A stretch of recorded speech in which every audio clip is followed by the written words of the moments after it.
A poor girl uses $1 to buy a day of a millionaire's life, and what he does at the very last moment shocks the entire world. The crystal chandeliers sparkled above the elegant crowd at the Parker Mansion, where San Francisco's elite gathered to celebrate another billion-dollar merger. But on the third floor, 8-year-old Emma Parker sat alone in her pink princess room, clutching a worn teddy bear and watching the flames creep under her door. Smoke filled her lungs as she tried to scream, but no sound came out. Through tears, she glimpsed her father David on the lawn below, desperately fighting against security guards trying to stop him from running back inside. Then through the thick smoke emerged Nathan Williams, the 16-year-old kitchen helper. Without hesitation, he wrapped Emma in a wet blanket and carried her through the inferno. As they reached safety, Nathan didn't wait for thanks or reward. He simply handed Emma to her father and disappeared into the night. That moment would change their lives forever, though not in the way anyone expected. Thank you for joining us on this emotional journey. Stories like these take time and dedication to craft, and your support means everything. If you connected with this tale of love and redemption, please subscribe to our channel for more heartfelt narratives that touch the soul. Together, let's share stories that matter. David Parker stood at his office window on the 50th floor, gazing at the San Francisco skyline he now dominated. The reflection staring back at him wasn't the same dirty-faced orphan who once slept in doorways, but sometimes late at night, that scared little boy still haunted him. 30 years ago, David had nothing but a cardboard box for shelter and newspapers for warmth. His parents died in a car crash when he was 6, leaving him to bounce between foster homes where he learned early that love was conditional and trust was a luxury he couldn't afford. His only ally was his older brother Michael, who worked 3 jobs to keep them together until that fatal night at the convenience store where he died protecting David from armed robbers. The loss of Michael hardened something in David's heart. He channeled his grief into relentless ambition, working through high school and earning a scholarship to Stanford. While other students partied, David studied. While they dated, he networked. Every sneer, every whispered comment about his shabby clothes, every pitying look fueled his determination to prove them all wrong. By 25, he had founded Parker Investments. By 30, he was making headlines as the wonderkind of Wall Street. Now at 45, David Parker controlled an empire worth billions. The same socialites who once looked down their noses at him now begged for invitations to his parties. The same banks that rejected his loan applications now competed for his business. But success came at a price. His first marriage to Emma's mother Catherine crumbled under the weight of his obsession with work. She left when Emma was 3, claiming David had replaced his heart with a calculator. The divorce barely registered. He was too busy closing deals to notice his family falling apart. The irony wasn't lost on him. He had spent his life accumulating wealth to prove he was worthy of love, only to become incapable of giving or receiving it. His relationship with Emma mirrored his own loveless childhood, though instead of material poverty, she suffered from emotional neglect. He gave her everything money could buy: the best schools, the finest clothes, the most expensive toys, but remained as absent as the parents he'd lost so young. The ghost of Michael haunted him most when he looked at Emma. His brother had sacrificed everything to be there for David, while David couldn't even make it to his daughter's school plays. The thought of Michael's disappointment in him was almost unbearable. But business was business, he told himself. He was doing this for Emma's future, wasn't he? So she would never know the poverty and shame he had endured. Yet standing in his luxury penthouse office, surrounded by the trappings of success, David Parker felt the same gnawing emptiness he'd known as that orphaned boy. All the wealth in the world couldn't fill the void left by Michael's death or ease the guilt of failing Emma. He had everything he'd ever wanted, but somewhere along the way he'd lost everything that mattered. His eyes fell on a framed photo on his desk. Emma at her last birthday party, her smile not quite reaching her eyes as she posed next to the expensive gifts he'd ordered his assistant to buy. She looked so much like Catherine, but there was something else in her expression, a loneliness he recognized from his own childhood photos. The boy who once had nothing had become a man who had everything. except the one thing his brother had taught him mattered most: the ability to love unconditionally. But acknowledging this truth was one thing, knowing how to change it was another matter entirely. Some nights, like tonight, David wondered if it was too late to learn. In the vast halls of the Parker mansion, Emma's small footsteps echoed like whispers in a cathedral. At 8 years old, she had mastered the art of being invisible, moving through the house like a ghost among the marble statues and priceless paintings that decorated her gilded cage. Her bedroom was a child's dream, a princess suite larger than most apartments, filled with toys that would make other children envious. Designer dolls sat perfectly arranged on custom shelves, their pristine faces never touched by play. A closet full of party dresses hung unworn, waiting for occasions that never came. In one corner, a baby grand piano collected dust, despite years of private lessons. But Emma's most precious possessions were hidden under her bed in a shoebox: crumpled birthday cards she'd written to her father but never dared to give, photos cut from magazines of families doing normal things, and a worn teddy bear that had belonged to her mother. Sometimes at night she would take out these treasures and create stories about a different life, one where her father's love couldn't be measured in dollar amounts. The household staff treated her with careful kindness, but always maintained their professional distance. Her nanny, Mrs. Thompson, managed her schedule with military precision: piano lessons on Mondays, French on Tuesdays, etiquette classes on Wednesdays. Every minute was scheduled, every activity designed to create the perfect heiress to the Parker fortune. But no one scheduled time for simply being a child. At school, Emma sat alone during lunch breaks. Other children found her strange, too quiet, too mature, too different. They whispered about her wealth, made up stories about her absent mother, competed for invitations to her elaborate birthday parties. But none of them saw past the Parker name to the lonely little girl underneath. In her diary, hidden beneath a loose floorboard, Emma poured out her true feelings, pages filled with questions she couldn't ask aloud. Why doesn't Daddy love me? What did I do wrong? Why did Mummy leave? Am I not good enough? Some entries were stained with tears, others filled with desperate plans to make her father notice her perfect grades, flawless recitals, impeccable behavior. The worst days were when she could hear her father's voice downstairs, talking business on his phone as he rushed through the house between meetings. She would run to her doorway, heart pounding, hoping he might stop by. Sometimes he did, offering a distracted pat on the head or a quick "be good" for Mrs. Thompson before disappearing again, leaving only the lingering scent of his expensive cologne. Her mother's occasional visits were no better. Catherine would sweep in like a beautiful storm, full of guilty gifts and empty promises, then vanish again to her new life in Europe. Each time, Emma would stand at the window long after her mother's car had gone, clutching her teddy bear and fighting back tears she'd been taught were unbecoming of a Parker. At night, in her enormous canopy bed, Emma would often dream of the fire that could consume it all: the mansion, the toys, the schedules, everything that stood between her and her father's love. In these dreams, she wasn't afraid of the flames. Sometimes she welcomed them, hoping that maybe in a moment of crisis her father would finally see her, really see her. But the staff whispered about finding her sleepwalking, about the dark circles under her eyes, about her growing silence. They noticed how she barely touched her expertly prepared meals, how she flinched at loud noises, how she seemed to fold into herself more with each passing day. But no one knew what to do. After all, she had everything a child could want except the one thing she desperately needed. In the end, Emma Parker was living proof that loneliness knows no tax bracket, and that all the money in the world cannot purchase the simple warmth of a parent's genuine love. Nathan Williams wiped sweat from his brow as he finished his shift in the Parker mansion's kitchen, his 16-year-old shoulders already carrying the weight of adult responsibilities. His worn sneakers and patched uniform contrasted sharply with the opulent surroundings, but his eyes held a quiet dignity that no amount of poverty could diminish.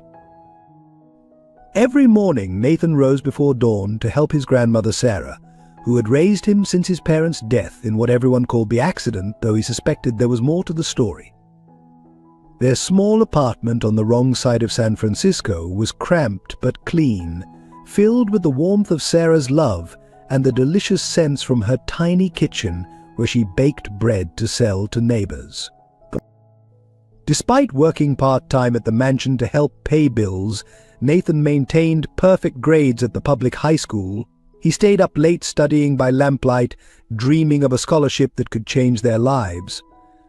His teachers saw his potential, but few knew of his struggles, how he sometimes went hungry to ensure his grandmother had enough to eat, or how he patched the holes in his shoes with cardboard. In the Parker mansion, Nathan moved like a shadow, observing everything while remaining unseen. He noticed Emma's loneliness, recognizing in her eyes the same loss he carried. He saw how the staff tiptoed around David Parker, how wealth had built invisible walls between father and daughter. Sometimes he caught Emma watching him work, perhaps curious about how he could smile despite having so little. There was something hauntingly familiar about Mr. Parker that Nathan couldn't quite place. When the businessman rarely passed through the kitchen, Nathan felt an unexplainable connection, as if they shared some forgotten history. His grandmother would change the subject whenever he mentioned it, her eyes filling with tears she tried to hide. The other kitchen staff admired Nathan's work ethic, but worried about his tendency to give away his lunch to homeless people on his way to school. "You're too much like your father," his grandmother would say, though she never elaborated on what she meant. Nathan had only vague memories of his father's strong hands, a warm laugh, and the lingering sense of safety he'd never felt since. What no one knew was that Nathan spent his free time teaching younger kids in his neighborhood to read and write, sharing the knowledge he fought so hard to gain. In the empty lot behind their apartment building, he had created a makeshift classroom using discarded furniture and donated books. The local children adored him, finding in his quiet strength the guidance many of their own fathers couldn't provide. Each night before bed, Nathan would sit with his grandmother as she said her prayers, her weathered hands holding his as she asked for blessings not for herself, but for all the troubled souls in the world. It was in these moments that Nathan felt closest to understanding what true wealth meant, not the cold marble and crystal of the Parker mansion, but the warm embrace of unconditional love. The acrid smell of smoke still hung in the air as David Parker paced the temporary apartment where they'd relocated after the fire.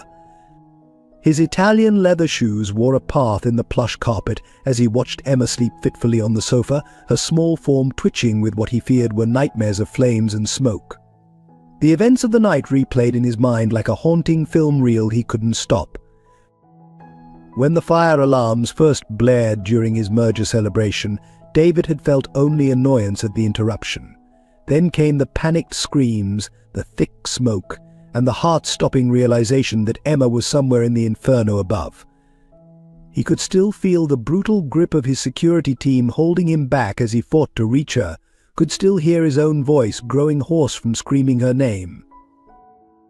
Then, like an angel emerging from hell itself, Nathan Williams had appeared through the smoke, carrying Emma wrapped in a wet blanket. The boy's calm determination in the face of death had struck David to his core. There had been something in Nathan's eyes, something hauntingly familiar that David couldn't shake, even now. The insurance investigators had confirmed his worst fears: the fire was no accident. Someone had methodically sabotaged the mansion's electrical system, timing it perfectly with his celebration. The thought that someone would deliberately endanger his daughter made his blood boil, but it also forced him to confront an uncomfortable truth: his pursuit of wealth had created dangerous enemies. The morning after the fire, David had summoned Nathan to his temporary office, prepared to reward the boy's bravery with a substantial check. But what happened next would shake the foundations of everything David thought he understood about wealth and worth. "I don't want your money," Mr. Parker, Nathan had said quietly, standing straight-backed in his singed uniform. "I have a different request." David had raised an eyebrow, pen poised above his checkbook. "Name it. anything. "Spend one day with me," Nathan replied, his voice steady. "Let me show you my world the way I've seen yours. No phones, no business, no distractions. Just one day to understand a different kind of life." The request had stunned David into silence. In his world, everything had a price tag, every action an angle. But here was this boy who had risked his life to save Emma, asking for nothing but time, the one thing David Parker had never been willing to give. Why David had managed to ask. Nathan's response was simple but devastating, because Emma needs her father to understand what really matters, and I don't think you do anymore. The boy's words had cut through David's carefully constructed defenses like a knife through silk. He had spent years building walls of wealth around himself and Emma, thinking he was protecting her from the poverty he had known. But looking at her now, trembling in her sleep, he realized those same walls had become their prison. What struck him most was how Nathan had phrased his request not as a demand for himself, but as a plea for Emma. The boy who had saved his daughter's life was now trying to save something else, something David hadn't even realized was in danger. The investigation team's report lay unopened on the coffee table, but David couldn't focus on it. Instead, his mind kept returning to the image of Nathan carrying Emma through the flames, asking nothing in return but a chance to show David a world he had spent his entire adult life trying to escape. Emma whimpered in her sleep, and David instinctively moved to comfort her, then stopped, realizing he couldn't remember the last time he had done so. How had he become so distant from his own daughter that it felt foreign to offer her comfort? The thought hit him with the force of a physical blow. Perhaps that was why Nathan's request had shaken him so deeply. The boy had seen what David had become, blind to the growing chasm between father and daughter, the emptiness that no amount of money could fill. In saving Emma from the fire, Nathan had inadvertently held up a mirror to David's soul, and the reflection was terrifying. As dawn broke over the city, David made his decision. He would accept Nathan's request, though the thought of returning to a world he had fought so hard to leave behind filled him with dread. But as he watched Emma's troubled sleep, he realized he was more afraid of losing her than facing his past. The morning after agreeing to Nathan's request, David found himself drawn to Emma's temporary bedroom. Standing in the doorway, he watched his daughter methodically arranging her salvaged possessions, a few singed books, her mother's old teddy bear, and a small wooden box he'd never seen before. Her movements were precise, controlled, like a miniature adult rather than an 8-year-old child. When had she become so serious? He struggled to remember the last time he'd heard her really laugh. Not the polite chuckle she gave at social functions, but the pure, unbridled joy of a child. The realization that he couldn't recall such a moment hit him like a physical blow. Curious about the wooden box, he stepped closer. Emma quickly pushed it under her bed, her face flushing with embarrassment or fear. He wasn't sure which was worse.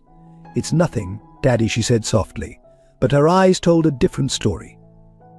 For the first time, he really looked at those eyes, seeing not just Catherine's color, but a depth of sadness no child should possess. "May I?" he asked, gesturing to the box. Emma hesitated, then nodded reluctantly. David knelt beside the bed, ignoring how his $1,000 suit pants touched the floor. The box was worn, its hinges slightly rusted. Inside, he found a collection that shattered his heart, unopened birthday cards addressed to Daddy, each one dated and carefully preserved. Years of messages he'd never seen. With trembling hands, he opened the earliest one, dated 3 years ago. Emma's childish handwriting filled the page. "Dear Daddy, I got all A's this term. Mrs. Thompson says you're too busy to come to the school ceremony, but I saved you a seat anyway. Love, Emma." Each card told a similar story: achievements celebrated alone, empty seats at recitals, holidays spent with nannies. "I was going to give them to you," Emma whispered, "but you were always in meetings." Her voice held no accusation, which somehow made it worse. She had accepted his absence as normal, expected even. When had his daughter learned to expect so little from him? Memories flooded back. Emma standing in his office doorway late at night, clutching her teddy bear, only to be shooed away by his secretary. Her small face pressed against the window as he left for another business trip. The Christmas morning when she'd unwrapped her presents alone because he had an emergency conference call. He thought of his own childhood, of empty chairs at school events, of birthdays forgotten in foster homes. He had promised himself his child would never know that pain, yet here he was, inflicting a different kind of abandonment. He had given Emma everything money could buy, but withheld the one thing she truly needed himself. The evidence of his failure lay scattered around the room. Designer clothes with tags still attached, unopened toys, gleaming gadgets, all attempts to buy the love he should have given freely. Each expensive gift a testament to his absence, each price tag a measure of his guilt. Emma, he began, but found he had no words. How do you apologize for years of emotional neglect? How do you explain to a child that you became everything you once despised, that in trying to protect her from poverty you had starved her of love? She looked at him with those old eyes in her young face, and he saw something that broke him completely. Hope. Despite everything, she still hoped he could change. She still wanted his love. The question was, did he remember how to give it? In that moment, David Parker, the man who could close billion-dollar deals without breaking a sweat, felt utterly helpless before the simple need of his 8-year-old daughter. The walls he'd built, the empire he'd created, the power he'd accumulated, none of it mattered in the face of this fundamental failure. That evening, while Emma slept, David found himself drawn to her room again. The box of birthday cards had awakened something in him, a need to understand the daughter he'd failed for so long. As he stood in the dimly lit room, his eye caught a slight irregularity in the floorboards near her bed. With trembling hands, he lifted the loose board, revealing a small leather-bound diary. His conscience warred with his concern. Reading it would be an invasion of privacy, but the recent fire had awakened fears he couldn't ignore. The first entry stopped his heart. "Dear Diary, today I stood on the balcony railing again. I wondered if anyone would notice if I fell. Mrs. Thompson was on the phone. Daddy was at work. The gardener wasn't looking up. I counted to 10 but stepped down. Maybe tomorrow." The pages that followed documented a descent that no child should experience. Emma had meticulously recorded her loneliness, her pain, her desperate attempts to earn his love. Some pages were warped with dried tears, others filled with drawings of a family she wished she had, simple sketches of father and daughter holding hands, having picnics, doing the ordinary things he'd never made time for. "I tried to be perfect today, got 100% on my French test, played Mozart perfectly at my recital. Daddy's secretary said he was in Shanghai. I cut my arm with scissors behind the piano. Nobody saw." David's hands shook so violently he nearly dropped the diary. He felt physically ill. While he'd been building his empire, his daughter had been silently falling apart. The next entry was even worse. "Found Mummy's old pills in the bathroom. Counted them all. Wondered how many it would take. Put them back. Not brave enough yet. Maybe next time it hurts too much." He sank to the floor, his back against her bed, tears flowing freely now. The diary entries spanned 2 years, each one a testament to his failure. Emma had created a ritual of self-harm, hiding her scars beneath expensive dresses he'd never really looked at. She had contemplated suicide multiple times, all while maintaining the perfect facade expected of a Parker. The most recent entry, dated just before the fire, broke him completely. "Sometimes I wish the house would burn down. In my dreams, Daddy runs in to save me, holds me tight, tells me he loves me. But that's silly. The house is too big, too safe. Nothing ever changes here. I'm just a ghost in a golden cage. Maybe that's all I'll ever be." The fire hadn't been just a random accident or even just attempted murder. It had been Emma's desperate wish manifested in the cruelest way. And who had saved her? Not him, her father, but Nathan Williams, a boy who had nothing but understood everything about what really mattered. David closed the diary, his mind reeling. How had he not seen the signs? The quiet withdrawal, the perfect behavior, the desperate need to please, all classic signs of a deeply troubled child.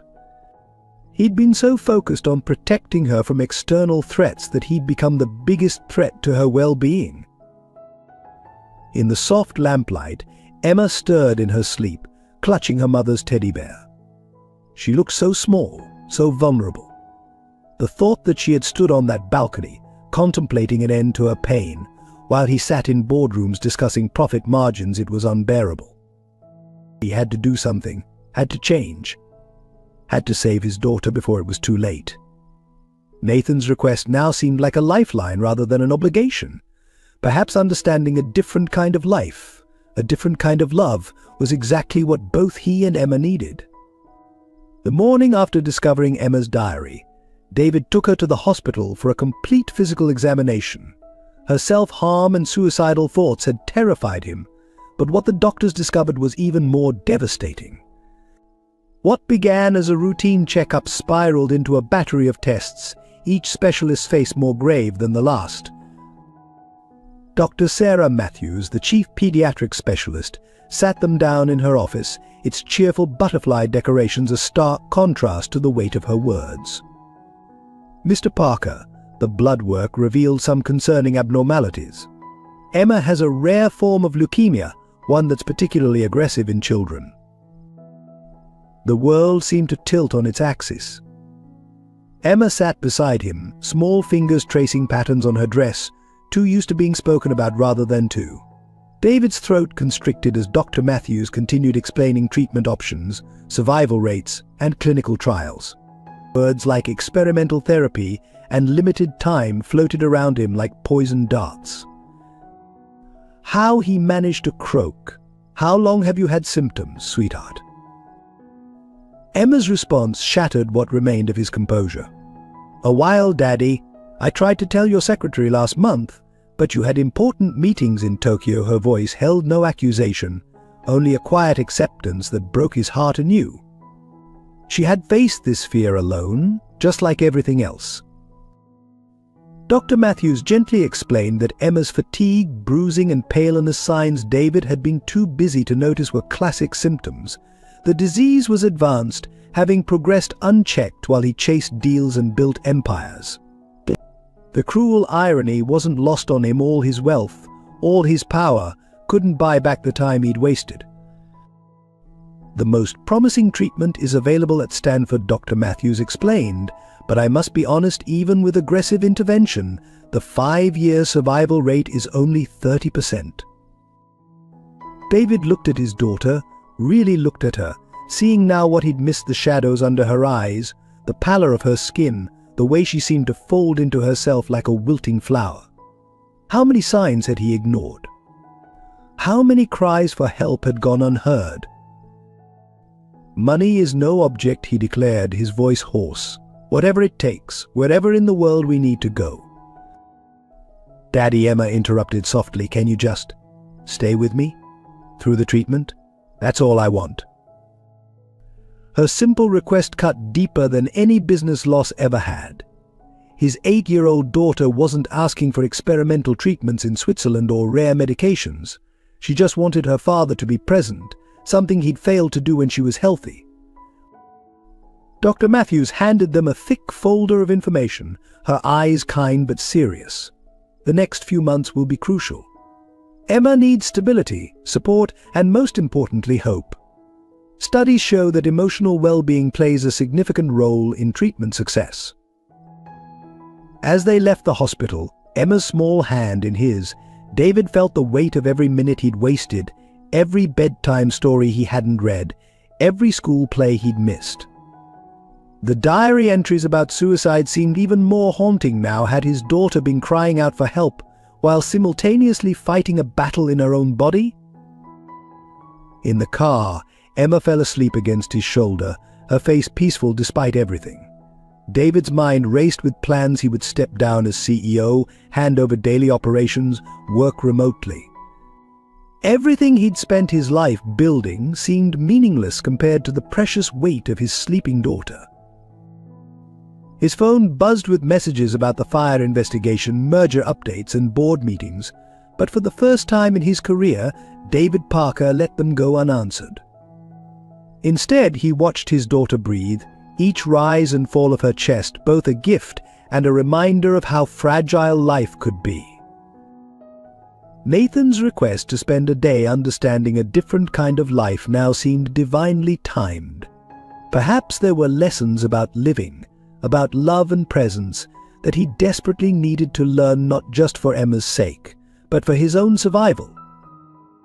While David grappled with Emma's diagnosis, darker forces were moving against him. In a private club overlooking San Francisco Bay, 3 men sat in leather chairs, their faces illuminated by the glow of expensive cigars. Robert Maxwell, James Harrison, and William Stone, former partners turned rivals, had orchestrated the mansion fire, but it was only the beginning of their plan. "The fire failed to break him," Maxwell said, swirling his bourbon. "Parker's even more vulnerable now, spending all his time with that sick kid of his. It's the perfect opportunity." His voice carried the bitterness of a man who'd lost millions to David's superior business acumen years ago. Harrison, a silver-haired venture capitalist, slid a file across the mahogany table. "Our sources confirm he's stepping back from daily operations. The board is already nervous. One more push, gentlemen, and Parker Investments will be ripe for a hostile takeover." The file contained photos: David at the hospital with Emma, Nathan visiting their temporary apartment, medical records stolen from Dr. Matthews' office. They had eyes everywhere, their network of paid informants extending deep into David's inner circle. Stone, the youngest but most ruthless of the 3, pulled out a laptop. "The press release goes out tomorrow. Anonymous sources revealing Parker's history of fraudulent dealings, accusations of money laundering, hints about his brother's death being more than a robbery gone wrong. By the time he proves it's all lies, his reputation will be in tatters." The plan was meticulous. They would attack on all fronts: personal, professional, and legal. The SEC investigation they'd manufactured would freeze Parker's assets. The fake evidence they'd planted would trigger a board revolt. The leaked medical records would paint David as a neglectful father who'd ignored his daughter's illness. "What about the Williams boy?" Harrison asked, frowning. "He's spending too much time with Parker. Could be a liability." Maxwell smiled coldly. "Already handled. My contacts in the school board are reviewing his scholarship. Seems there might be some irregularities with his application. By next week he'll be too busy fighting to stay in school to worry about Parker." The trio had spent months preparing, watching David build his walls of wealth and success, waiting for the perfect moment to tear them down. The fire was meant to be a warning, but Parker's preoccupation with his daughter had given them an unexpected advantage. "The timing is critical," Stone emphasized, pulling up financial projections. "Parker Investments is on the verge of their biggest merger yet. When this scandal breaks, the stock will plummet. We'll be ready to swoop in, buy controlling interest for pennies on the dollar." Harrison raised his glass in a mock toast. "To David Parker, the orphan boy who thought he could play in the big leagues. By the time we're done, he'll wish he'd stayed in the gutter where he belonged."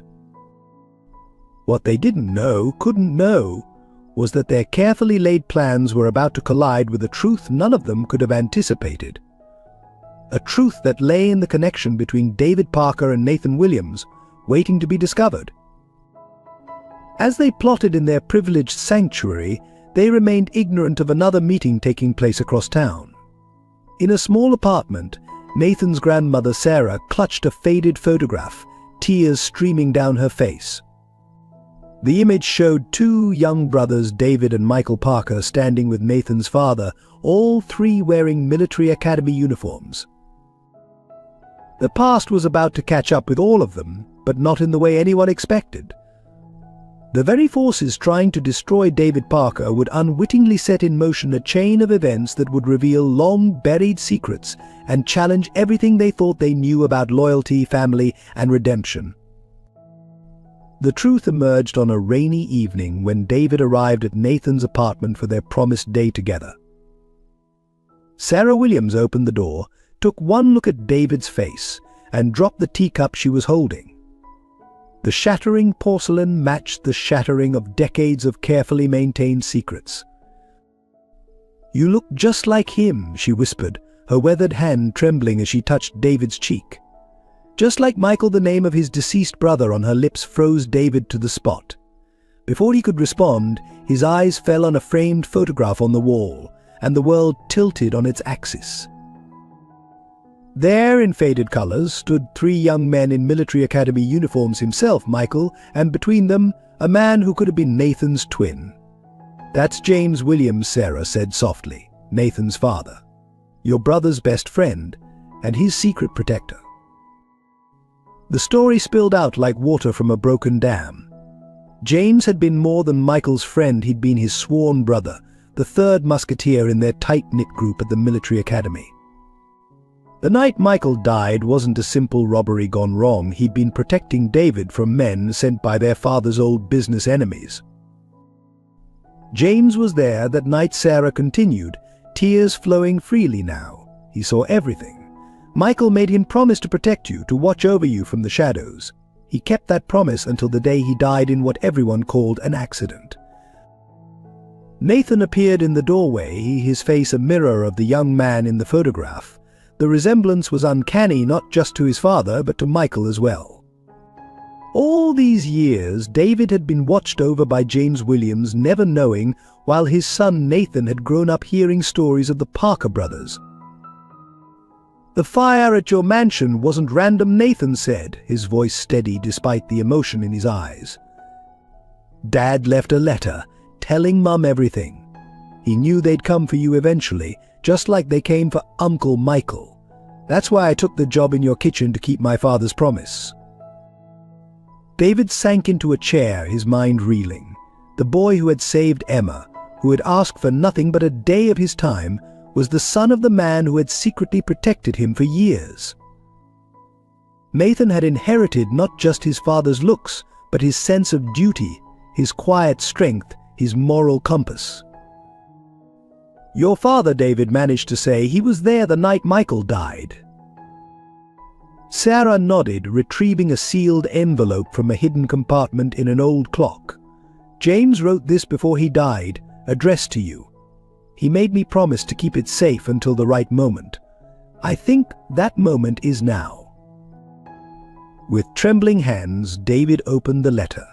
His brother's final moments were described in painful detail, how Michael had stepped in front of a bullet meant for David, how he had made James swear to protect his little brother, how James had spent years tracking the men responsible. "There's more," Nathan said quietly. "Dad identified the men behind Michael's death. The same men who tried to destroy you then are moving against you now. He left evidence, names, dates, everything you need to stop them." The pieces fell into place like a cruel puzzle. The fire at the mansion, the business attacks, Emma's medical records being leaked, it was all connected to the past he'd tried so hard to escape. And through it all, Nathan had been there, carrying on his father's legacy of protection. David looked at the boy, no, his nephew, in all but blood, with new eyes. "Why didn't you tell me sooner?" Nathan's response was simple but profound. "You weren't ready to hear it. You needed to remember what really matters first. That's why I asked for that day, not just for Emma, but for you, to help you remember who you were before the money, before the power. To help you remember Michael." In that moment, surrounded by ghosts of the past and revelations of the present, David Parker finally understood. His entire empire had been built on the sacrifices of others, his brother's life, James's dedication, and now Nathan's quiet vigilance. The weight of this truth was both crushing and liberating. The revelation about Nathan's identity and Emma's illness transformed David Parker overnight. Gone was the distant father who ran his household like a corporation. In his place emerged a man desperately trying to rebuild bridges before time ran out. The change began with a simple action, moving Emma's bed into the master bedroom of their temporary apartment.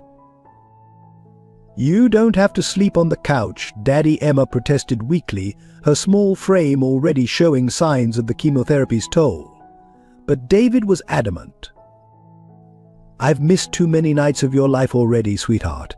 I'm not missing any more." He spent those nights watching her breathe, counting each rise and fall of her chest like precious gems, wondering how he'd ever thought anything was more important than these moments. The transformation extended beyond their sleeping arrangements. David rescheduled his entire life around Emma's treatment sessions. Board meetings were conducted via phone from hospital waiting rooms. Contracts were reviewed beside her bed during transfusions. The mighty CEO of Parker Investments could now often be found cross-legged on the pediatric ward floor, attempting to learn the card games Emma's fellow patients taught him.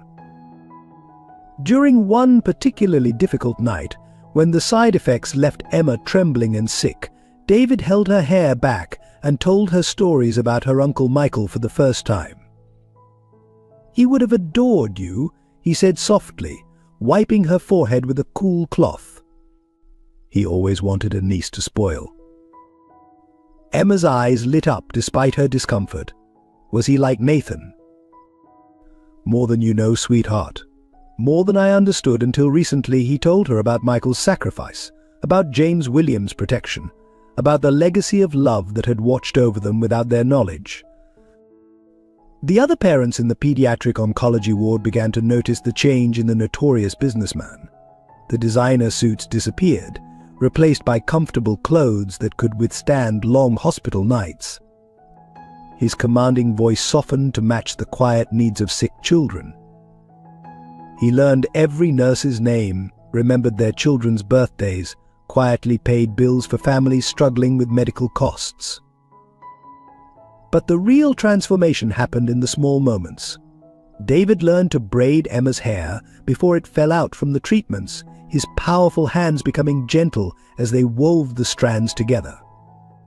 He memorized her medication schedule, researched clinical trials, and could discuss her blood counts with the precision he once reserved for market analyses. When Emma's hair finally fell out completely, David shaved his own head in solidarity. "Now we match," he declared, making her giggle for the first time in weeks. He wore his bald head like a badge of honor in board meetings, daring anyone to comment. The night Emma asked him about death tested his newfound strength to its limits. "Are you afraid?" he asked her, heart pounding. She shook her head, wise beyond her years. "Not anymore. I was more scared when I was alone. But I'm not alone now, am I, Daddy?" The simple truth in her words broke him. He held her close, his tears falling into her silk scarf. "Never again, Emma. I promise you'll never be alone again." They developed rituals. Every morning began with what they called pancake parliament, Emma sitting on the kitchen counter while David attempted increasingly elaborate breakfast creations, discussing everything from her treatment options to her dreams for the future. Some of the pancakes were inedible, but the conversations were priceless. During her stronger days, they went on adventures wheelchair expeditions through the hospital corridors, transformed by David's storytelling into grand explorations. The pediatric ward became an enchanted forest, IV poles turned into magic staffs, and fellow patients became fellow adventurers in their ongoing saga. The other children in the ward gravitated toward them, drawn by the stories and games. Soon David found himself with an extended family of small warriors, each fighting their own battles against various illnesses. He learned their stories, celebrated their victories, and mourned their setbacks as if they were his own. Emma watched this transformation with quiet joy. "You're different now," she observed one evening as he helped her adjust her oxygen tube. "Better different." "I'm trying to be the father you always deserved," he replied, straightening her blanket. She took his hand, her grip weak, determined. "You're not just being a better father to me, you're helping everyone. That's what Uncle Michael would have wanted, isn't it?" Her insight startled him. She was right, his brother had died protecting others, James had lived serving others, and Nathan continued that legacy. Perhaps this was his chance to honor their sacrifice, not through business success, but through genuine human connection. The doctors noticed too. Dr. Matthews pulled him aside during one checkup. "Whatever you're doing, keep doing it. Emma's numbers are improving. It's not just the medicine, it's you." Children respond to love and presence more than we sometimes realize. David looked through the observation window at Emma, who was teaching younger patients how to make paper cranes. "I had to almost lose her to find her," he said softly. "I won't make that mistake again." While David focused on Emma's treatment, Nathan faced his own battles. The scholarship review instigated by Maxwell's cronies threatened everything he'd worked for. His spotless academic record was suddenly under scrutiny, each achievement questioned, every recommendation letter dissected for inconsistencies. The school board meeting felt like a trial. Nathan stood alone before the panel, his grandmother too ill to attend, wearing his only dress shirt freshly ironed but fraying at the cuffs. "We've received information suggesting irregularities in your application." The board chairman announced, not meeting Nathan's eyes, "Your test scores seem unusually high for someone from your background." The implication stung, but Nathan held his ground. "I earned those scores, sir. Every single one. I can take the tests again right now, if you'd like." His voice remained steady, though his hands clenched behind his back. He thought of his father's letter, of the responsibility he carried. A Williams didn't break under pressure. That evening, returning to their small apartment, Nathan found the electricity cut off, another bill sacrificed to pay for his grandmother's medicine. He completed his homework by candlelight, the flame casting shadows on college applications he could no longer afford to send. But he kept writing, kept studying, kept tutoring the neighborhood kids who showed up at his door with hope in their eyes. His grandmother's health deteriorated, the stress of recent events taking its toll. Nathan took on a second job at a local diner, working nights after his shifts at the mansion. He'd catch quick naps during lunch breaks, dark circles forming under his eyes, but his grades never slipped. He couldn't let them. Not with so many younger kids looking up to him. The neighborhood children still came for lessons, now gathering in the parking lot since they couldn't use the apartment's lights. Nathan taught them under street lamps, using the back of discarded newspapers for math problems. "Why do you still help us?" one little girl asked. "You got your own troubles." Nathan smiled, remembering his father's words about responsibility. "Because someone once helped my dad when he needed it. Sometimes the best way to honor help is to pass it on." The pressure mounted when his tutoring spot behind the apartment building was declared off limits by the new property manager. The kids were labeled loiterers, their presence deemed undesirable.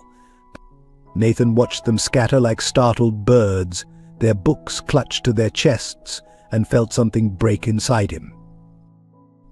That night he opened his father's old trunk, searching for inspiration. Among the memorabilia he found photos of 3 young men at military academy: his father, Michael, and David Parker. They looked invincible, unaware of the tragedy ahead. A folded paper fell out: his father's acceptance letter to Stanford, never used because he chose to stay and protect the Parker family instead. The discovery lit a fire in Nathan. The next morning, he approached the local church, explaining his situation. The elderly pastor, moved by his dedication, offered the basement for tutoring sessions. It wasn't much, just folding chairs and wobbly tables, but it was safe, dry, and most importantly, free. Word spread through the neighborhood.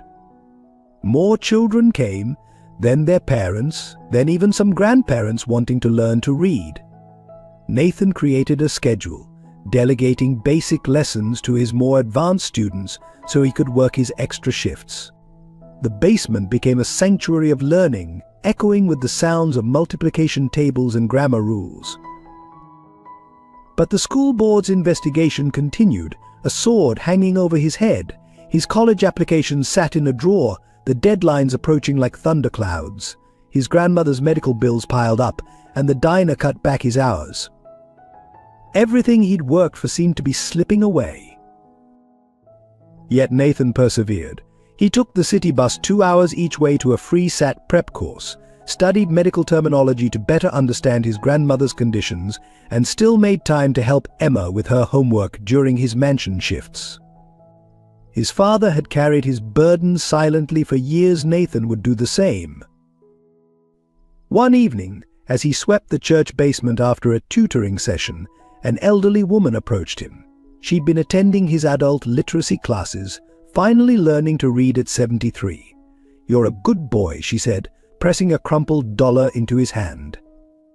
Like your father was, Nathan tried to refuse, but she insisted. "For the college fund. We're all collecting. $1 here, a quarter there. You're our hope, boy. Don't you give up." The idea for the community center was born in the church basement. During one of Nathan's tutoring sessions, David, who had come to observe after learning about Nathan's struggles, stood in the shadows watching the scene unfold. Children of all ages huddled around makeshift tables, elderly adults sounding out words in the corner, and Nathan moving between them all with patient determination. "This is what I wanted you to see," Nathan said quietly, noticing David's presence. "This is what wealth really looks like." The basement was cramped, the furniture mismatched, but the room radiated a warmth that David's mansion had never known. He watched a teenage girl teaching multiplication to younger kids, using pebbles as counters. An old man proudly read his first complete sentence, his weathered face beaming with pride. That night, Emma insisted on coming too, despite her weakness from chemotherapy. She sat in her wheelchair, helping a young boy with his spelling. Her face glowed with purpose, more alive than David had seen her in weeks. "Daddy," she whispered, "can we make this bigger? Better? These people deserve more than a basement." The next day, David called an emergency board meeting, not to discuss stocks or mergers, but to propose something radical: converting an abandoned warehouse near Nathan's neighborhood into a community learning center. "This isn't charity," he insisted, facing the skeptical board members. "This is investment in human potential." The renovation began immediately. David hired local workers, providing jobs to the community. Nathan's students' parents contributed what they could: painting walls, fixing plumbing, sewing curtains. Every contribution, no matter how small, was honored. The elderly woman who'd given Nathan her $1 insisted on planting flowers by the entrance. Emma threw herself into the project, designing a children's reading corner from her hospital bed. Her doctors noted how the activity seemed to strengthen her, giving her something to fight for beyond her own survival. She spent hours discussing color schemes and book selections with Nathan, their shared vision bringing them closer. The center took shape, becoming something more than just a building. The main floor housed classrooms and a library. The second floor became a job training center, offering computer classes and vocational skills. A small cafe provided work experience for teenagers and cheap, nutritious meals for students. But it wasn't just about education. Nathan insisted on including a community kitchen where families could cook together, teaching traditional recipes and sharing meals. A garden sprouted in the back, tended by elderly residents who taught children about growing food. Every space was designed to foster connection, to build the kind of wealth that couldn't be measured in dollars. The local media caught wind of the story: the millionaire CEO, his sick daughter, and the poor scholarship student building something revolutionary. David faced criticism from business peers who thought he'd lost his mind. "Parker's gone soft," they whispered. "Lost his edge." But David had never felt stronger. He watched Emma gain strength, wheeling herself through the center, organizing books and encouraging other sick children to join the programs. He saw Nathan's students flourish, their test scores rising, their horizons expanding. The center became a second home for many, a place where dreams didn't seem quite so impossible. The opening day arrived with little fanfare, just a simple ribbon-cutting ceremony attended by the community. Emma, wearing a headscarf decorated by the children, held the scissors together with Nathan. David stood back, watching his daughter and the boy who had saved her in more ways than one, feeling a profound sense of rightness. "This is what Michael would have wanted," Sarah Williams said softly, standing beside him. "A place where everyone has a chance to grow, to learn, to become more than their circumstances." She squeezed David's hand, years of secrets and sacrifice between them dissolving into shared purpose. The community center's success brought a brief period of joy, but life had other plans. Emma's condition began deteriorating rapidly just weeks after the opening. Dr. Matthews called David into her office one morning, her face grave as she showed him the latest test results. The aggressive treatment wasn't working as hoped, and Emma's body was beginning to fail. "We need to discuss hospice care," Dr. Matthews said gently, but David refused to hear those words. He paced the office like a caged lion, his voice rising. There must be something else. Experimental treatments, clinical trials, anything. Daddy, Emma's soft voice came from the doorway. She stood there in her pink pajamas, clutching her IV pole, looking smaller than ever. "I want to go to the center." The determination in her eyes silenced both adults. Even as her body weakened, her spirit remained unbroken. Against medical advice, David began bringing Emma to the center daily. He converted one of the classrooms into a private space for her, with a comfortable bed where she could rest while still being part of the life she helped create. The children would visit between lessons, reading to her or showing her their artwork. She became the heart of the place, her quiet courage inspiring everyone who met her. Nathan spent his free hours with her, teaching her advanced mathematics to keep her mind engaged when the pain became too much.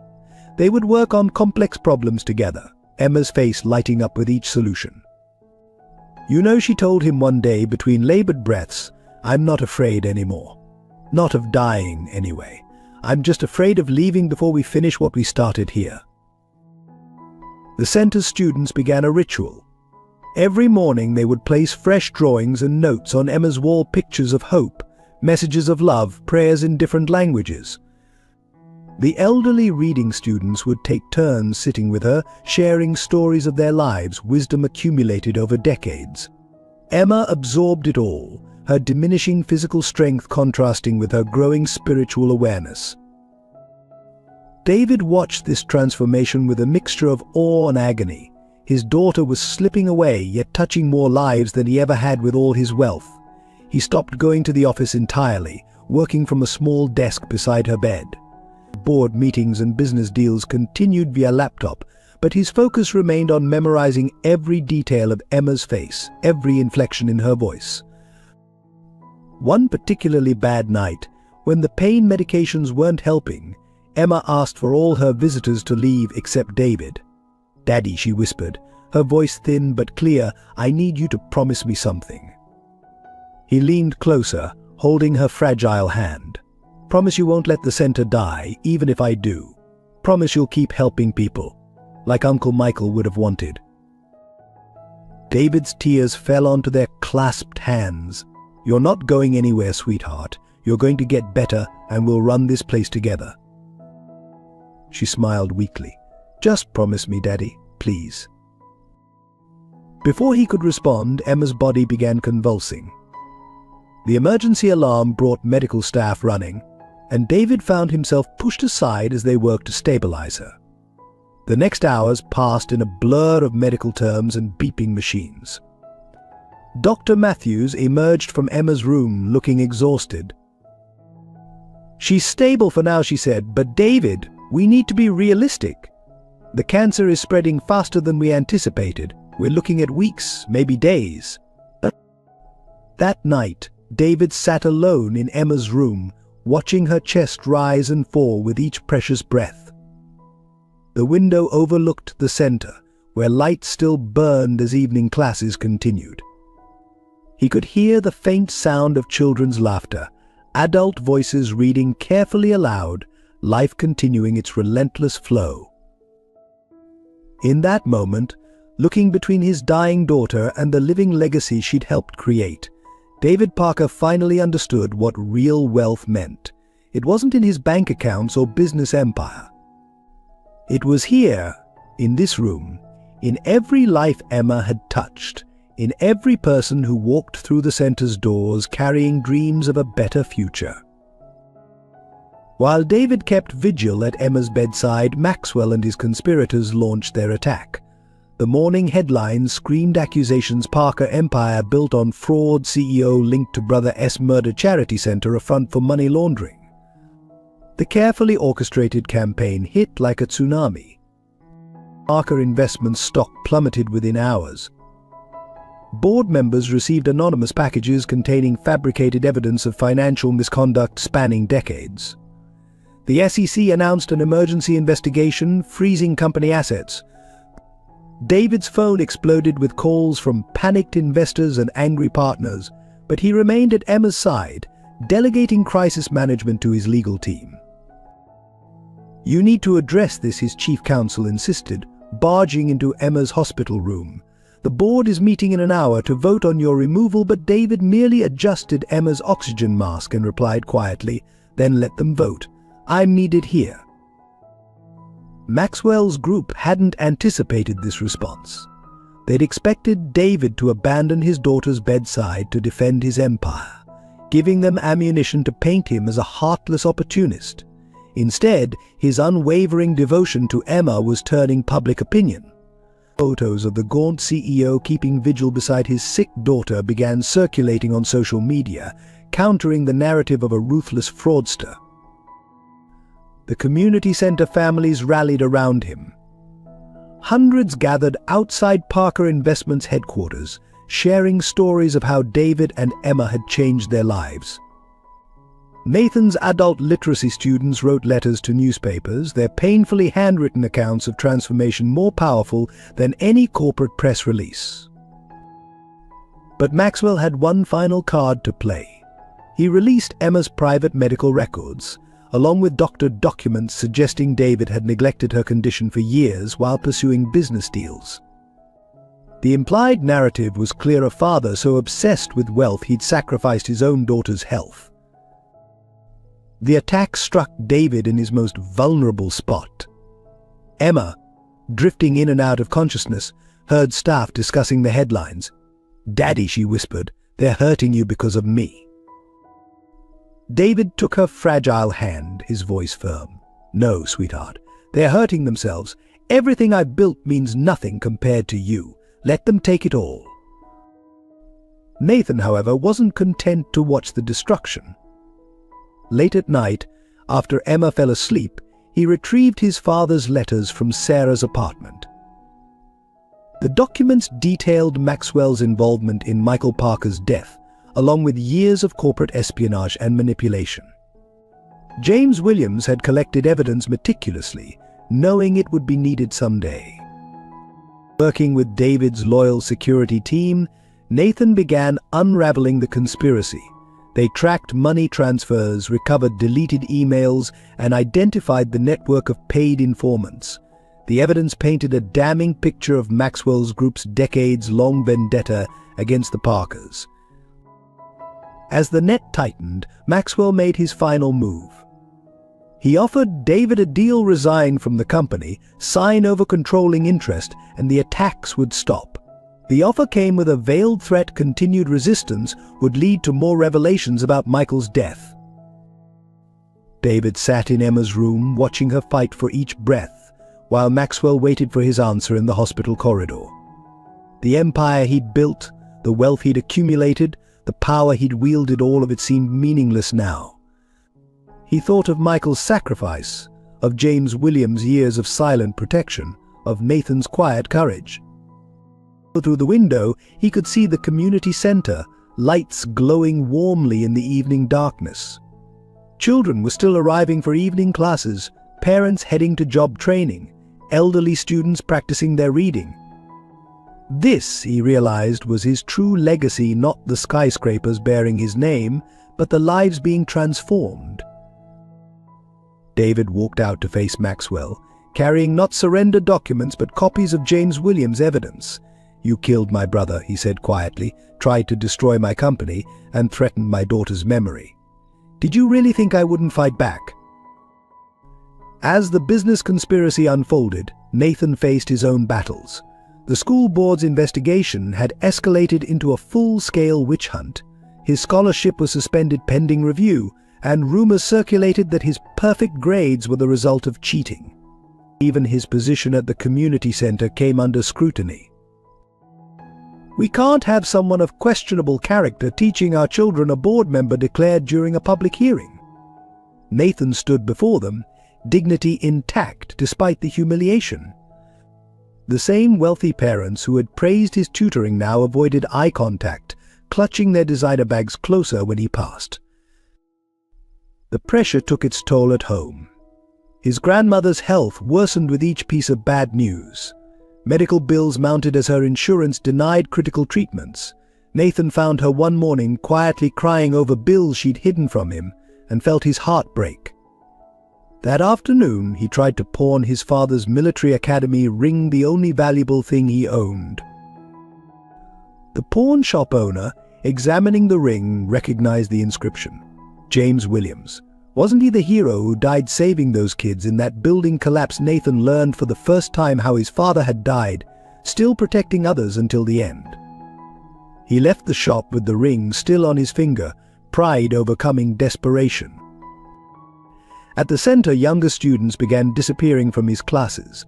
Their parents, influenced by the rumors, found excuses to withdraw them. The adult literacy students remained fiercely loyal, but their support couldn't silence the whispers. Nathan overheard two volunteers discussing him. "Such a shame. You never really know someone, do you?"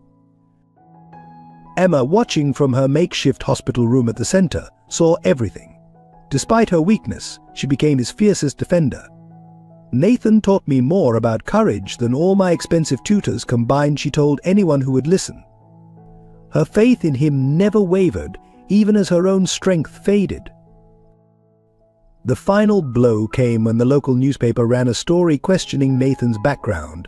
They dug into his father's death, implying connections to criminal activity. Sarah, seeing her son's name dragged through mud, suffered a minor stroke. Nathan spent that night in the hospital corridor, homework spread across his lap, refusing to let circumstances defeat him. But hope came from unexpected places. His former students, the ones he'd tutored in the church basement, began showing up at board meetings. One by one, they testified about Nathan's impact on their lives. A teenage mother spoke about how he'd helped her return to school. An elderly man described learning to read after 60 years of illiteracy. The adult literacy students organized a protest, carrying signs with misspelled words that they proudly corrected, demonstrating their progress. "Nathan Williams taught us more than reading," their spokesperson declared. "He taught us dignity." David, despite his own battles, noticed Nathan's struggles. One evening, he found the boy grading papers by flashlight, his grandmother's apartment dark due to unpaid bills. Without a word, David sat down and began helping grade, two men united by circumstance and something deeper than blood. "Your father would be proud," David said quietly. "Not just of your grades or your teaching, but of how you've handled this with grace. That's the true measure of a man." Nathan looked up, eyes bright with unshed tears. "Sometimes I'm not sure I can keep going. Everyone's waiting for me to fail, to prove them right about people like me." "People like you," David echoed. "You mean people of integrity, of courage, people who put others first. Son, if there were more people like you, this world would be a far better place." That night marked a turning point. The next morning, Nathan walked into his class at the center, head held high, even as more wealthy parents withdrew their children. He focused on those who remained the hungry minds, the determined spirits, the ones who understood that true worth isn't measured by bank accounts or social status. His students, inspired by his resilience, worked harder than ever. Test scores improved dramatically. Adult learners progressed from basic literacy to writing their own stories. The center, despite the controversy, became a symbol of perseverance against prejudice. The crisis came on a quiet Sunday morning. Emma had been teaching a young student to read from her hospital bed at the center when she suddenly gasped, the book falling from her hands. Within seconds, her lips turned blue, her small body convulsing as she fought for air. David, who had been watching proudly from the doorway, felt his world collapse. "Call 911, he roared, rushing to her side. Nathan, working nearby, sprinted to get the emergency oxygen they kept for Emma. The next few minutes stretched like hours as they waited for the ambulance, David cradling his daughter while Nathan monitored her pulse. At the hospital, Dr. Matthews didn't sugarcoat the situation. "The cancer has spread to her lungs," she explained, her voice heavy. "We need to put her on a ventilator immediately." David watched helplessly as they intubated his little girl, her body looking impossibly small against the white hospital sheets. The next days blurred together in a nightmare of beeping machines and urgent consultations. Emma drifted in and out of consciousness, each awakening briefer than the last. David refused to leave her side, sleeping in a chair, his empire crumbling around him forgotten. During one lucid moment, Emma gestured weakly for paper and pen. Her handwriting, once so neat, was almost unrecognizable. "Don't be sad, Daddy. I'm not afraid anymore." The note crumpled in David's hands as he fought back tears. Nathan visited daily after his classes at the center, bringing drawings and letters from students. He would sit quietly doing his homework or reading to Emma even when she couldn't respond. One evening he caught David staring blankly at the wall, broken by exhaustion and grief. "Uncle Michael wouldn't want you to give up," Nathan said softly, "and neither would Emma." The words struck David like a physical blow. He looked at his daughter, remembering how she had never given up, how she had fought not just for herself but for others, until the very end. Even now, tubes breathing for her, she radiated a strength that humbled him. Dr. Matthews presented one last option: an experimental treatment available in Switzerland. "It's a long shot," she warned, "and insurance won't cover it." The cost was astronomical, more than most people would see in a lifetime. David laughed bitterly at the irony now that he was willing to spend everything on Emma. His assets were frozen in the investigation. And that night, something remarkable happened. Word spread through the community center about Emma's condition and the expensive treatment. People began showing up at the hospital: students, parents, the elderly reading group, local shopkeepers. Each brought what they could: crumpled dollar bills, children's piggy banks, jewelry to be pawned.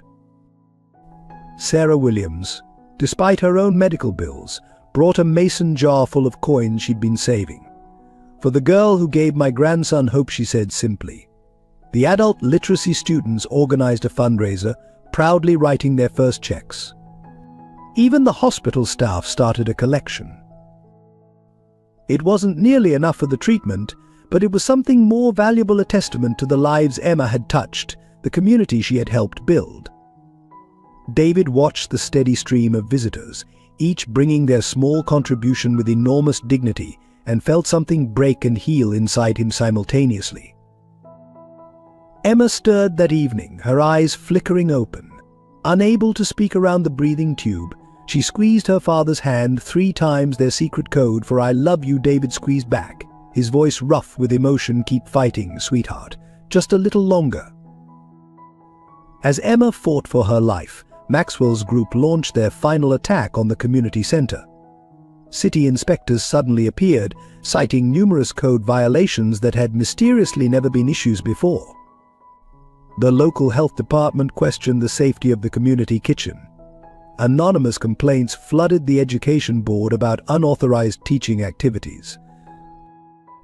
"The center is operating without proper permits," declared a stern-faced city official, posting a closure notice on the front door. "All activities must cease immediately." The timing wasn't coincidental. It came just as evening classes were starting, ensuring maximum public humiliation. Nathan stood on the steps, watching families turn away in confusion. Elderly students who had just learned to read their first sentences clutched their books, tears in their eyes. A young mother with 3 children asked quietly, "Where will we go now?" Her oldest son had just started making progress with his dyslexia. Inside, the staff gathered in the main hall, surrounded by half-finished projects and students' artwork. The adult literacy group's graduation certificates lay unsigned on a desk. College application essays, carefully drafted by hopeful teenagers, remained unfinished. The community kitchen, where families had been learning to cook nutritious meals on a budget, fell silent. Sarah Williams, despite her weakness, came to the center when she heard the news. She made her way to the reading corner Emma had designed, running her hand over the colorful cushions. "This is what they do," she said softly. "When they can't beat you with fair means, they attack what you love." The local media descended like vultures, cameras rolling as students were turned away. Maxwell's paid journalists pushed their narrative the center was a front for money laundering. The education programs were unauthorized. The whole operation was a tax scam. They interviewed concerned citizens, all mysteriously well-dressed and articulate, who questioned the center's true purpose. But then something unexpected happened. The students refused to leave. The adult literacy group set up chairs on the sidewalk, continuing their lessons in the open air. Teenage tutors spread blankets in the parking lot, helping younger kids with homework. The community kitchen moved to Sarah's tiny apartment, feeding as many as they could. A retired teacher, who had been volunteering at the center, spoke to the cameras, "You can close our building, but you cannot close our hearts or minds." Her voice trembled with emotion as she taught grammar on the street corner. Her students huddled around her in the growing cold. Nathan worked tirelessly, coordinating the makeshift classes while fighting the legal battle to reopen. He spent nights poring over building codes and permit requirements, looking for ways to bring the center into compliance. During the day, he shuttled between the hospital and the various outdoor classrooms, keeping Emma updated on their progress. The closure hit hardest at night, when the building stood dark and empty. Through the hospital window, Emma could see it from her bed, the place where she had found her purpose, now silent. The sight seemed to affect her more than any medical setback. Her vital signs would drop whenever she looked at the abandoned center. David, watching his daughter's distress, felt a fury he'd never known. This wasn't just an attack on his business or reputation anymore, it was an assault on everything Emma had lived for. The center had been her legacy, her way of giving meaning to her struggle with cancer. But its closure was like watching her die twice. One evening, as rain forced the outdoor classes to disperse, Nathan found a stack of letters in the center's mailbox. They were from students, parents, and community members, each describing what the center meant to them. One stood out, a crayon drawing from a 6-year-old showing the center with a rainbow above it. The words, carefully printed, read, "Please don't let the bad people win." The board meeting that ended David Parker's reign as CEO took place in the same room where he'd built his empire. The mahogany table where he'd orchestrated billion-dollar deals now felt like an execution block. One by one, board members he'd known for decades voted to remove him, their eyes fixed on tablets displaying the company's plummeting stock price. In light of the SEC investigation and pending criminal charges, the chairman intoned, "We have no choice but to terminate your position, effective immediately." The words echoed in the silence. Security guards waited outside, ready to escort him from the building he'd built. David sat quietly, fingering the hospital bracelet he still wore from Emma's ward. His phone buzzed with a text from Nathan. Emma's oxygen levels had dropped again. Nothing else mattered. When handed the termination papers, he signed without reading them, surprising everyone who expected a fight.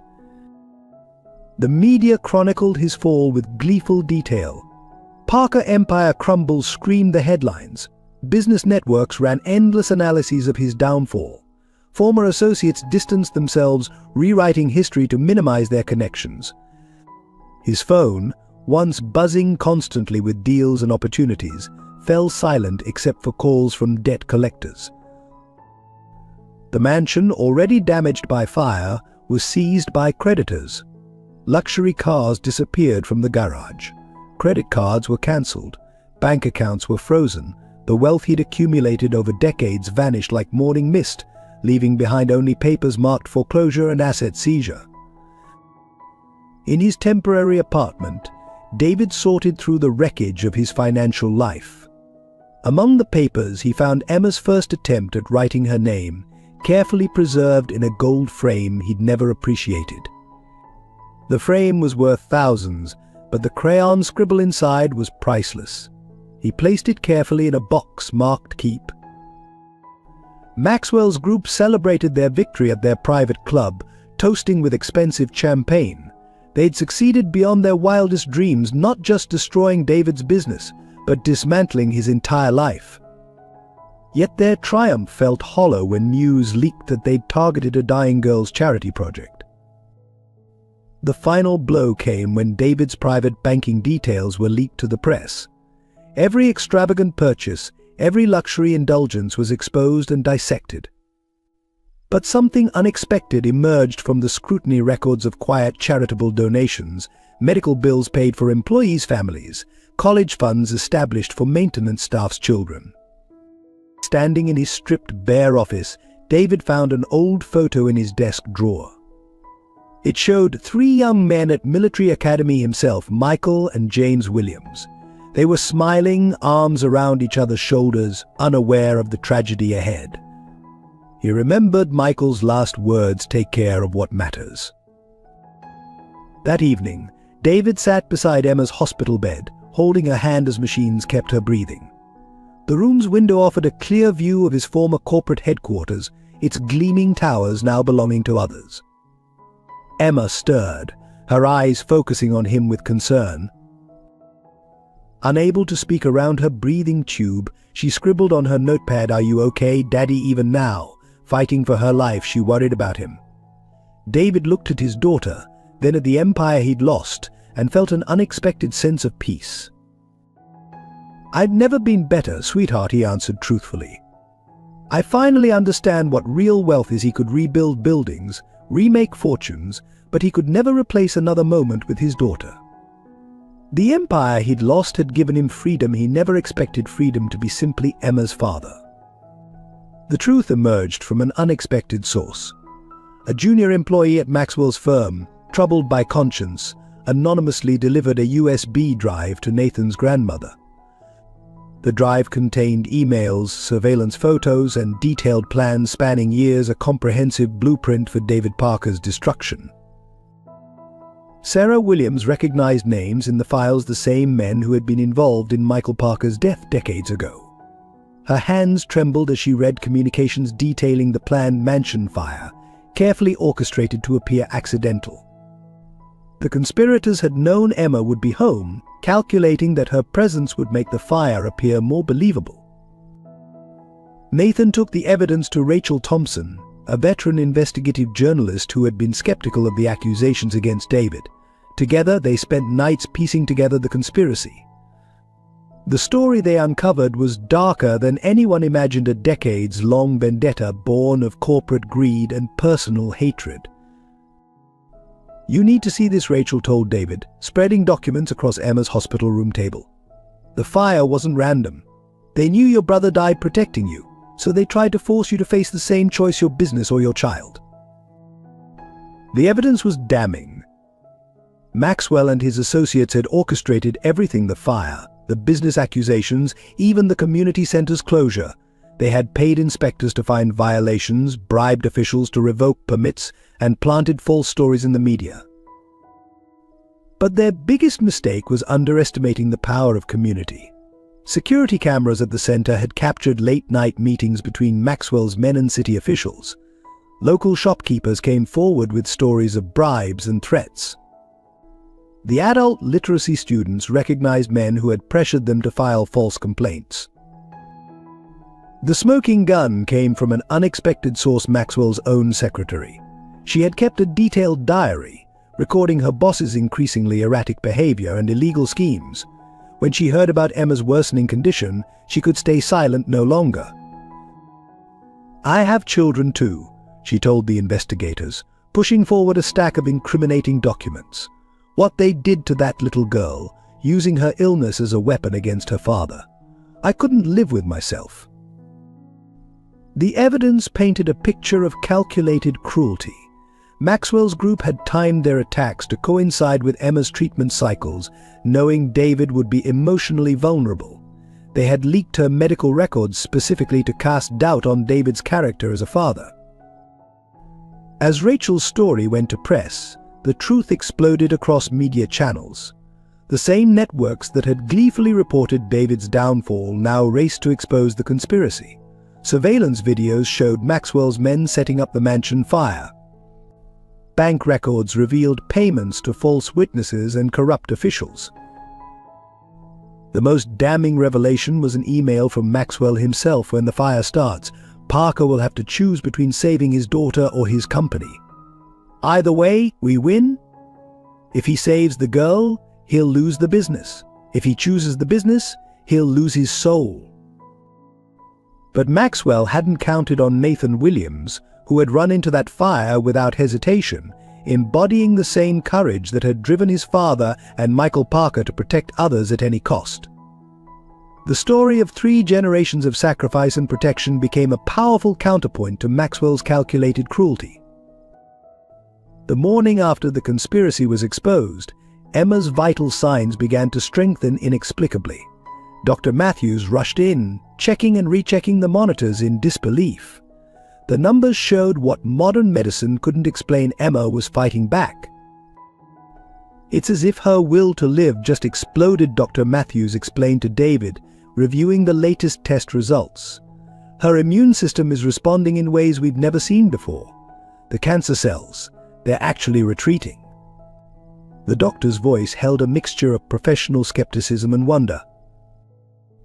The community center's students had gathered outside Emma's hospital window, holding up signs and drawings. Someone had rigged a small speaker system, and the adult literacy group read their first complete stories to her.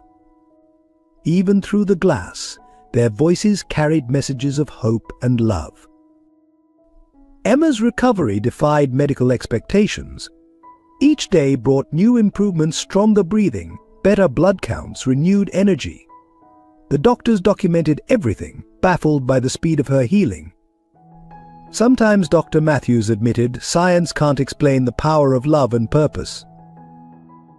Nathan spent hours by her bedside, teaching her the advanced mathematics she'd missed during her illness. Emma's mind remained sharp, her determination stronger than ever. "I have to get better," she told her father. "The center needs us both." The turning point came when Emma was strong enough to sit up and watch a video conference with her students. Seeing their faces, hearing their progress, something sparked in her eyes. That night, her test results showed the most dramatic improvement yet.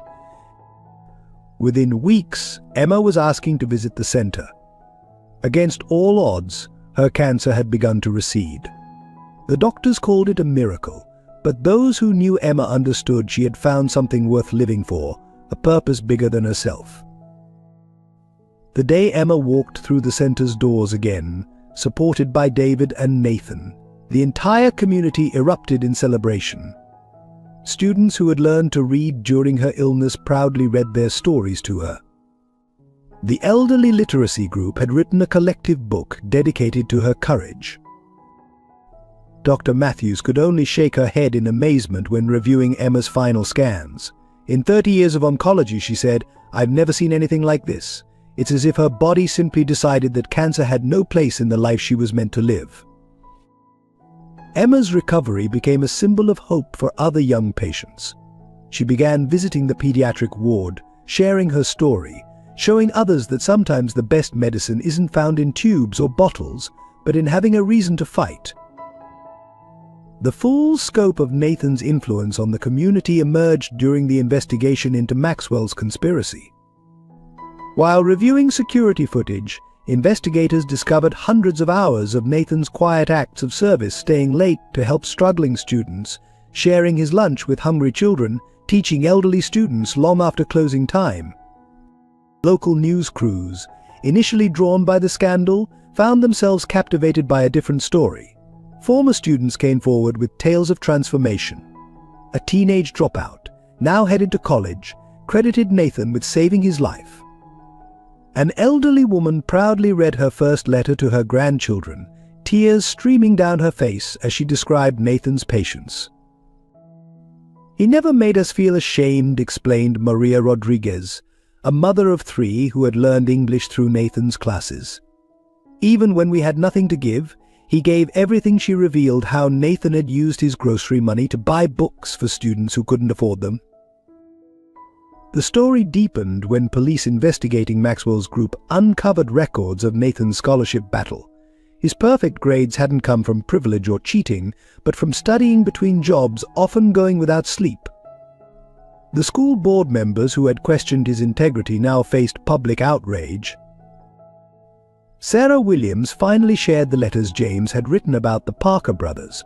Through them, a picture emerged of 3 young men, Michael, James and David, who had sworn to protect and serve others. Nathan, without knowing the full story, had instinctively carried on their legacy. College admissions officers who had received Nathan's applications began calling. Harvard, Yale, Stanford institutions that had initially overlooked him now recognized what they had missed. A student who had maintained perfect grades while working 2 jobs, teaching others, and fighting systemic injustice was exactly what they wanted. But the most powerful testament came from Emma. During her recovery, she revealed how Nathan's daily visits had given her strength to fight. "He taught me that true wealth isn't in what you have," she told reporters, "but in what you give away." He gave everyone hope, even when he had so little himself. The community center's adult students organized a surprise ceremony.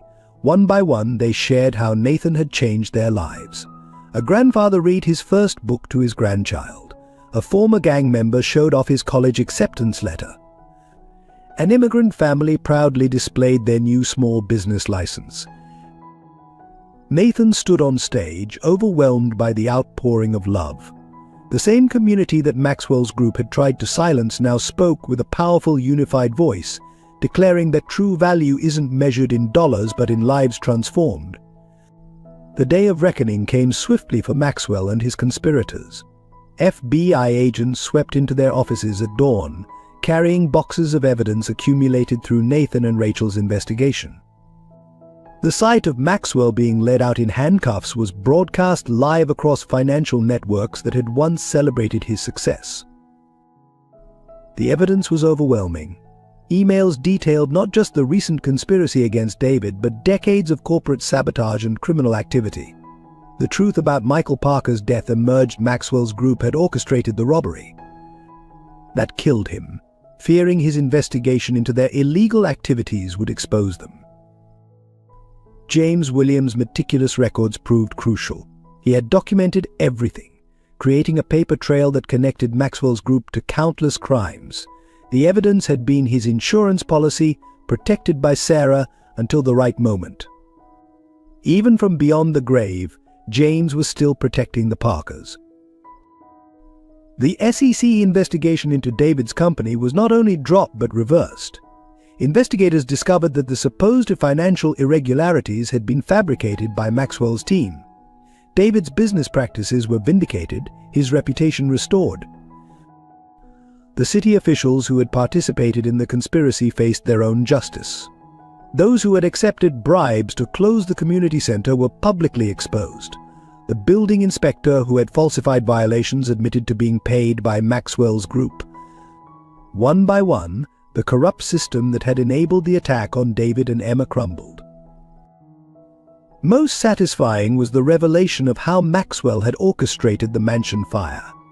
Security footage showed his hired men disabling safety systems, planning the blaze around Emma's schedule. The public's outrage was immediate and fierce. Attempting to kill a sick child for business revenge crossed every moral line. As Maxwell and his associates faced multiple life sentences, David chose not to gloat. Instead, he focused on rebuilding not just his business, but the community that had supported him through his darkest hours. The same board members who had voted to remove him now begged him to return as CEO. The community center's transformation into a national model happened organically. News coverage of Maxwell's downfall had inadvertently showcased the center's remarkable success. Education experts, intrigued by the test scores coming from this unlikely setting, began visiting to study its methods.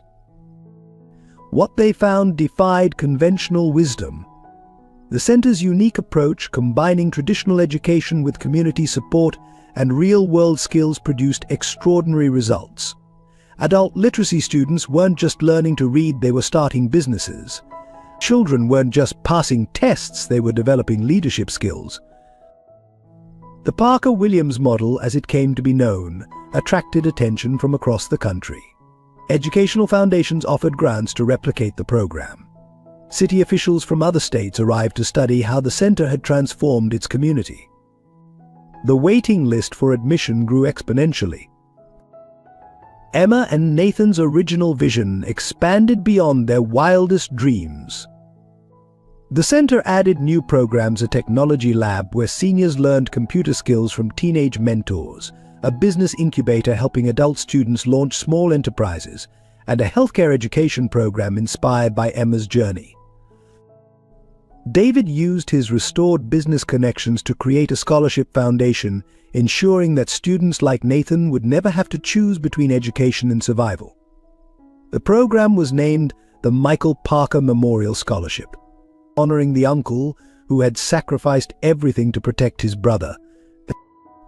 The center's success challenged traditional notions of philanthropy. It wasn't just about writing checks or building facilities, it was about creating genuine connections between people of different backgrounds, ages, and experiences. The elderly taught young people traditional skills while learning modern technology from them. Successful business owners mentored emerging entrepreneurs. What made the model truly revolutionary was its emphasis on dignity. No one was treated as a charity case, everyone was expected to contribute what they could, whether through teaching, mentoring, or simply sharing their life experiences. This approach created a self-sustaining ecosystem of learning and growth. On the first anniversary of Emma's recovery, the Parker-Williams family gathered at the center for a private celebration. The room filled with people who had become more than friends, they were the family that love and adversity had forged. Emma, now healthy and vibrant, stood between David and Nathan, her father and the boy who had become her brother in all but blood. Sarah Williams sat in a place of honor, the keeper of secrets who had helped justice prevail. Around them gathered the center's students, teachers, and supporters, a living testament to the power of community. David unveiled a new plaque in the entrance hall bearing 3 names: Michael Parker, James Williams, and Emma Parker. "This is a tribute," he announced, his voice thick with emotion, "to those who taught us what real wealth means. One gave his life to protect, one spent his life watching over us, and one showed us how to truly live." Nathan, recently accepted to Stanford with a full scholarship, shared news that brought tears to many eyes. He would be studying education and business, planning to expand the center's model nationally. But he would remain involved with their original center, promising the adult literacy students that he'd return to see them graduate. Emma's announcement was equally moving. Despite offers from prestigious private schools, she had chosen to continue her education at the local high school while working at the center. "This is where I learned to live," she explained simply. "Now I want to help others find their way." The celebration turned into a spontaneous sharing of stories. Students spoke of transformations, of dreams realized, of barriers broken. The elderly literacy group performed a play they had written themselves, chronicling their journey from shame to pride. Children demonstrated robots they had built in the technology lab, while their parents proudly displayed new business licenses. As evening fell, David found himself standing in the center's garden with Nathan and Emma. Looking at these 2 young people, one who had saved his daughter's life, one who had saved his soul, he finally understood what his brother Michael had died protecting. Not just a life, but the possibility of love, growth, and redemption. "We're an odd family," Emma observed, smiling at her father and Nathan. "The best kind," Nathan replied, built on choice rather than chance. David pulled them both close, his heart full. From the ashes of tragedy, loss, and betrayal, something beautiful had grown, a family bound not by blood but by love, a legacy built not on wealth but on service. Thank you for joining us for this emotional journey of love, redemption, and the true meaning of wealth. What did this story mean to you? How has it touched your heart? We'd love to hear your thoughts and experiences in the comments below. If this story resonated with you, please consider subscribing to support our team. Every subscription helps us continue creating meaningful narratives that inspire and move hearts. Share this video with your loved ones. Perhaps they too will find hope and inspiration in Emma, David, and Nathan's journey. Your likes and engagement mean the world to us. They fuel our passion to keep telling stories that matter. Together, let's build a community that celebrates the power of love, forgiveness, and human connection. See you in our next story.